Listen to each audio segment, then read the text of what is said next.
falar sobre o desenvolvimento embrionário dos cães. O cão é um mamífero carnívoro da família dos canídeos, que é da subespécie dos lobos, e talvez o mais antigo animal domesticado pelo ser humano. Existe uma série de cuidados a serem tomados antes de uma gestação canina bem planejada. O primeiro é a escolha do macho ideal para a fêmea, que deve ser do mesmo porte ou menor. Assim, a fêmea não terá problema na hora de dar luz aos filhotes. Também tem que ser verificada a carteira de vacinação, que tem que estar em dia, e também devidamente saudáveis para a gestação. A gestação canina poderá ser confirmada a partir de 25 dias por ultrassom ou palpação veterinária, que somente a partir de 35 dias depois da cruza, que vai poder ir no médico, fazer ultrassom e o médico apalpar e sentir se está grávida ou não. A gestação tem duração de 58 a 64 dias e sempre devendo ser acompanhada pelo médico veterinário para que não ocorra nada durante a gestação com a mãe e os filhotes. Em uma gestação indesejada, não fazer uso de anticoncepcional, pois pode levar a uma infecção do útero, chamada de piometer, trazendo risco à vida do pet. Após 30 dias de gravidez, a cadela deve receber ração especial, que seria mais calórica, fornecendo mais cálcio e mais proteína. Vai ter que comer em mais quantidade também, e essas rações especiais têm função de suprir as necessidades da mãe e não causar aquela eclâmpsia pré ou pós-parto. O que é a eclâmpsia? É a falta do cálcio na mãe. Agora eu vou falar sobre a fecundação.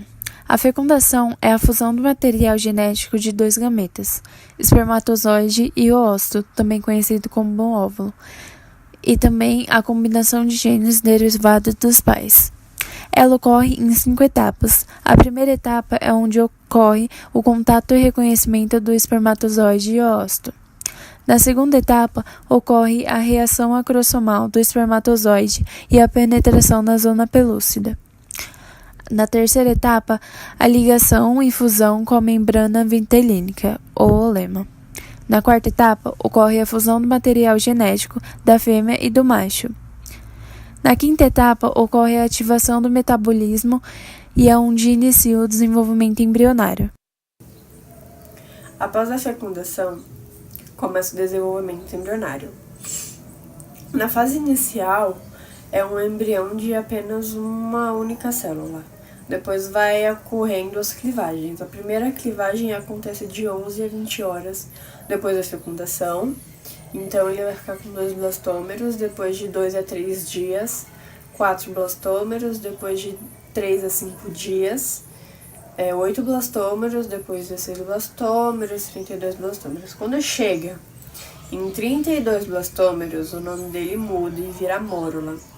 Depois acontece o processo de compactação da mórula, onde a camada externa se diferencia em trofoblasto e o trofoblasto secreta fluido para o embrião e essa parte se chama blastocele.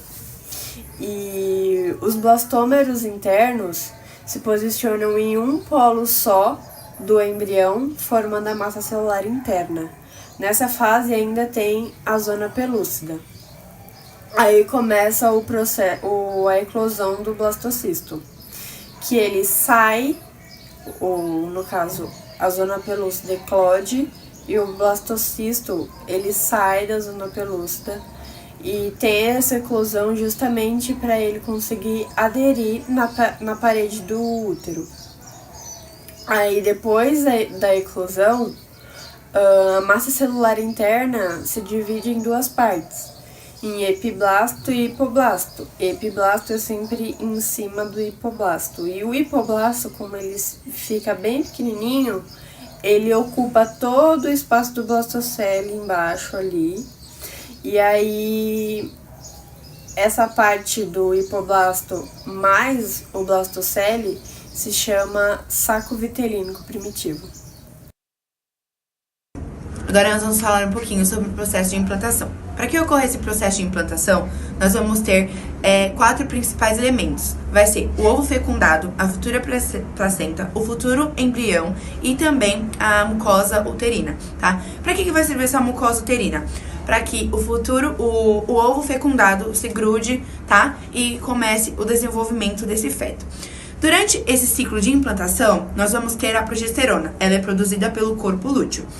A progesterona tem as funções básicas para que esse feto seja desenvolvido e fique em boas condições. Como que? Ele vai fazer uma tampão nas cérvixes para que não entre nenhuma substância estranha. Ele também vai desenvolver as glândulas mamárias. Ele também vai parar de fazer e mandar estímulos para que não haja a contração uterina, tá? Durante o estro e o ciclo menstrual, que é o que acontece, tá? Ele também vai ser muito responsável pela manutenção desse ovo, tá? Do feto. Então, a progesterona é muito importante para isso. Também, a progesterona é produzida pelo corpo lúteo. O corpo lúteo, é uma glândula endócrina responsável por produzir a progesterona, tá? Então, depois do ciclo menstrual, assim que é detectado que há um feto, ela vai começar a secretar essa progesterona, tá?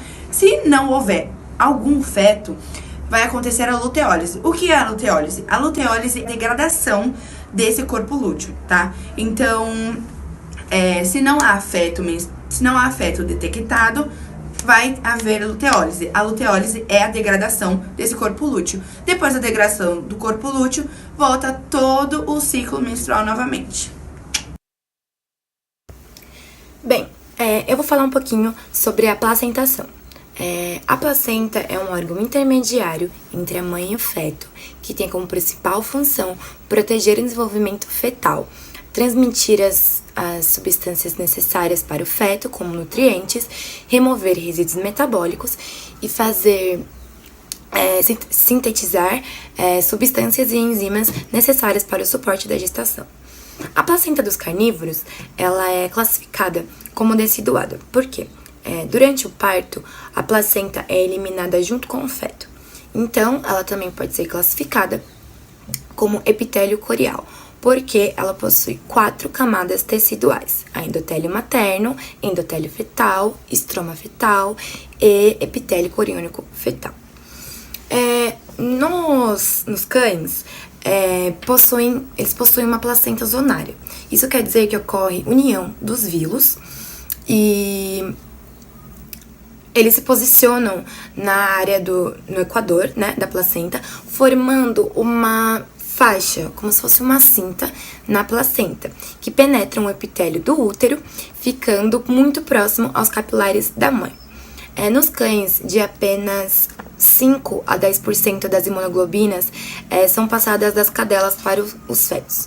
O resto é passado pelo colostro.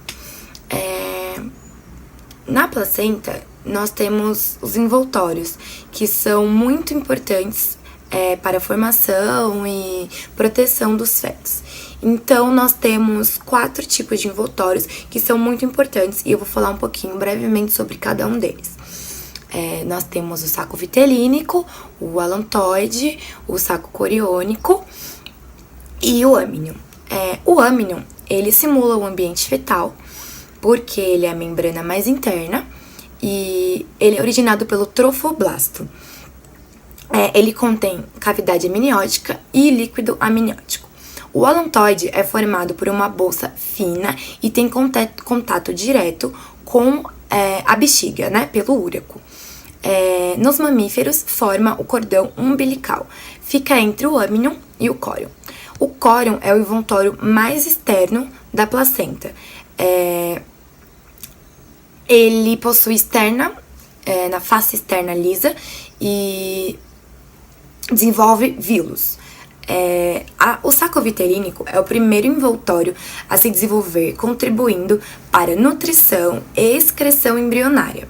Essa vesícula ela é formada no período embrionário e conserva-se por todo o período de gestação nos carnívoros. Ela também é originada pelos trofoblastas. Agora eu vou falar um pouco sobre o processo de gastrulação. A gastrulação é o processo de diferenciação das 3 camadas germinativas, ectoderme, mesoderme e endoderme. O início da gastrulação acontece quando se forma a linha primitiva, que se forma a partir de um acúmulo de células no polo caudal do epiblasto. A partir disso, formam-se os percussores mesendodermais. O primeiro exemplo da transcrição epitélio mesenquimal durante o desenvolvimento embrionário são as células multipotentes que dão início à mesoderme e à endoderme. A endoderme, formada a partir de células que migram e instalam-se na região do hipoblasto, formando a linha superior do saco vitelínico primitivo, origina, por exemplo, o intestino. A mesoderme, formada a partir de células que migram para o hipoblasto e o polo caudal do epiblasto, intramembranário e extramembranário. Início da formação da endoderme e da mesoderme. Mesoderme intra e extraembrionária. A mesoderme somática ou parietal é associada ao trofectoderme e ao córeo. A mesoderme visceral ou esplênica associada ao hipoblasto e ao saco vitelínico.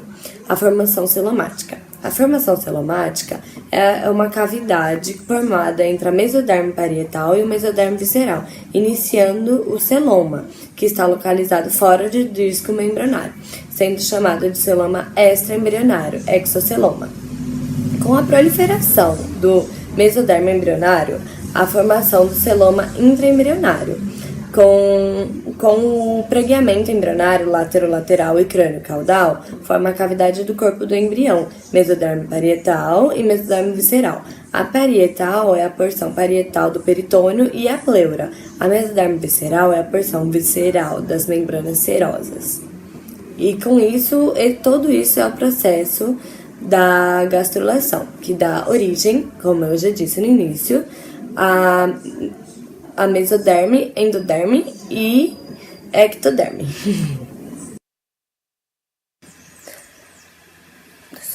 Agora eu vou falar um pouco sobre o processo de neurulação. A neurulação é o processo que dá início à placa neural e às pregas neurais, que no final vão formar o tubo neural. Neste processo, o embrião pode ser chamado de neurula. A placa neural desenvolve-se a partir do ectoderme embrionário e quem induz esse processo é o notocorda. Então, o sistema nervoso é derivado do ectoderme e da placa neural. A placa neural origina-se próximo ao nó primitivo e se alonga até a membrana orofaríngea e se invagina formando o sulco neural com as pregas neurais.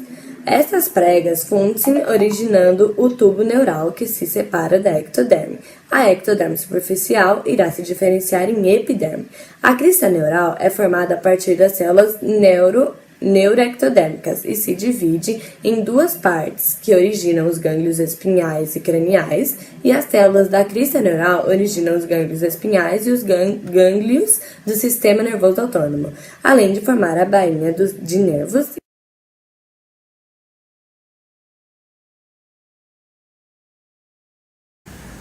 A partir do 22º dia de gestação, começa a organogênese, que inicia a formação dos órgãos e é nessa fase que temos o início do embrião, propriamente dito. O ectoderme passará pelo processo de neurulação, originando a placa neural que se divide em tubo neural. Assim temos o sistema nervoso central, que é composto pelo encéfalo e pela medula espinal. E também temos a crista neural, que faz parte do sistema nervoso periférico, que também é composto por gânglios e nervos cranianos e espinais. O mesoderma passará pelo processo formando os somitos, que é composto pelo sistema muscular, ósseo, cartilagens, vértebras e costelas. O mesoderma intermediário, que é o sistema urogenital, também tem o mesoderma lateral, que se divide em somático e esplânico, que revestirão o corpo e as vísceras respectivamente.